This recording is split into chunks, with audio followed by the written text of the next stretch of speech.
अस्सलाम वालेकुम जी। अच्छा, आज हम DHA लाहौर में एक साइट पे मौजूद हैं और यहाँ पे अर्थिंग हो रही थी, हो चुकी है, कुछ वैल्यूज़ भी आ चुकी हैं।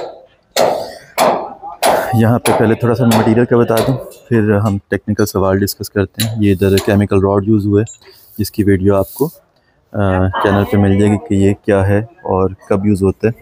बाकी जो सुपर जेल पाउडर है और ज़ीरो अर्थ है वो यहाँ पे यूज़ हुए। एक अर्थिंग यहाँ पे हुई है, एक यहाँ पे हुई और एक घर के बैक साइड पे, वो हम बाद में आपको डिस्कस कर लेते हैं। अच्छा, यहाँ पे हमारे जो इंस्टॉलर हैं ना, नदीम साहब मौजूद हैं। तो अक्सर कुछ टेक्निकल सवाल आपको पता आ रहे होते हैं कस्टमर्स की तरफ से। तो एक सवाल है जो अक्सर डिस्कस होता है, तो नदीम साहब क्या सवाल है वो? जी, सबसे पहला सवाल तो कस्टमर की तरफ से आता है कि कन्वेंशनल अर्थिंग में और एडवांस केमिकल अर्थिंग में क्या डिफरेंस है।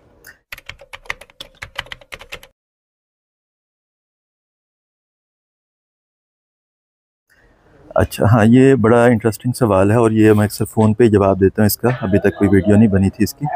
तो एक रिवायती अर्थिंग तरीका जो है, जो आम बोरिंग वाले आपने देखा होगा करते हैं, और उसमें ही एक लफ्ज़ इस्तेमाल होता है कि पानी तक बोर पे जाना है और उसके अलावा मटीरियल यूज़ करने हैं। तो पहले मैं आम कस्टमर के हवाले से फ़र्क बता देता हूँ कि जब हम रिवायती अर्थिंग करते हैं तो उसमें पानी तक बोर किया जाता है और उसमें बोरिंग वाले जो हैं कोयला, नमक, इस तरह के पिसे हुए मटेरियल होते हैं, वो पैकेट बने हुए होते हैं, वो उसमें यूज़ कर लेते हैं।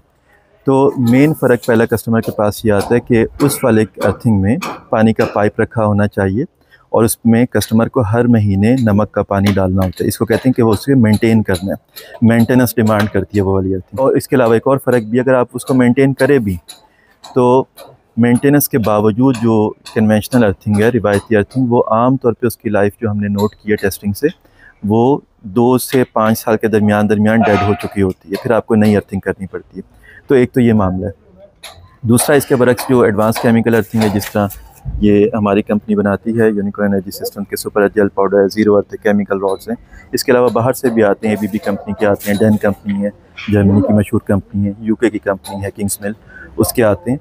तो ये जो केमिकल होते हैं, इसमें एक तो कभी पानी का पाइप नहीं रखना पड़ता, यानी कि इसको मेंटेनेंस की डिमांड नहीं होती, कस्टमर ने इसमें कभी पानी नहीं यूज़ करना। जबकि इनकी लाइफ जो होती है वो बहुत ज़्यादा लाइफ है, आमतौर पे लाइफ टाइम कहलाते हैं, जो कि अगर हम नंबर बोलें 20-25 साल मिनिमम, और कुछ ऐसे केमिकल भी होते हैं जो 50 साल लाइफ के होते हैं। तो ये तो है नदीम साहब जो आपने मेन सवाल किया। इसके अलावा एक और जो क्वेश्चन इसमें आता है कि जो कन्वेंशनल अर्थिंग है वो काफ़ी चीप कॉस्ट करती है, मतलब बड़ी सस्ती पड़ती है, और ये जो है एडवांस केमिकल अर्थिंग वो कहते हैं कि कंपैरेटिवली उससे ज़्यादा एक्सपेंसिव है। तो हाँ, इसमें दो चीज़ें देखने की अहम है। आमतौर पे आजकल कितनी कीमत मांग रहे हैं कन्वेंशनल अर्थिंग की? कन्वेंशनल अर्थिंग 20,000 की भी होती है, 15 की भी होती है, इवन समटाइम्स तो 10,000 में भी जो है ना वो सही। अच्छा, इसमें देखें फ़र्क दो हैं। एक तो ये कि अगर मेन कीमत की बात करें ना, जो बोरिंग वाले कह देते हैं, वो जितने की भी कहें, तो अगर तो एक कीमत देखने का अंदाज़ ये है कि हम देखें कि इसकी लाइफ कितनी है। तो अगर आप लाइफ को देखें, जो मैंने पिछले भी सवाल में बताया कि इसकी लाइफ कम होती है, तो अगर आप इसकी लाइफ को रिपीट करें कि आप इसको 5 दफ़ा करवाना पड़े, तो फिर ये बराबर आती है आपकी एडवांस केमिकल अर्थिंग के। तो आप इसकी जो भी कीमत, अगर आपको कोई 10,000 कह रहा है ना, तो इसका मतलब असल में उतनी ही लाइफ में आपको ये 50,000 रुपये की पड़नी चाहिए। ठीक है, प्रोवाइडेड ये कि आपकी कोई चीज़ ख़राब ना हो चुकी हो, फिर ज़्यादा कीमत हो जाएगी। तो वैसे एक तरह से तो ये इसलिए महंगी है। दूसरा, महंगी ये बहरहाल एक और वजह से भी। असल में इसकी कीमत जो है ना, जो 10,000 आप कह रहे हैं, 10,000 और ये जो भी आप कोट करते हैं एडवांस केमिकल अर्थिंग का, इसमें जो फ़र्क है ना, वो सिर्फ इस वजह से नहीं है कि मटीरियल्स केमिकल्स का फ़र्क है। केमिकल का फ़र्क तो ज़्यादा से ज़्यादा 2-3 हज़ार रुपये का फ़र्क है। असल फ़र्क ये है कि जो कन्वेंशनल अर्थिंग, रिवायती अर्थिंग करते हैं, उसमें आपने देखा होगा कि कॉपर जो रॉड होता है, कॉपर पट्टी होती है, वो बहुत सब स्टैंडर्ड, यानी कि इंजीनियरिंग के मेथड से कैलकुलेट नहीं हुई होती।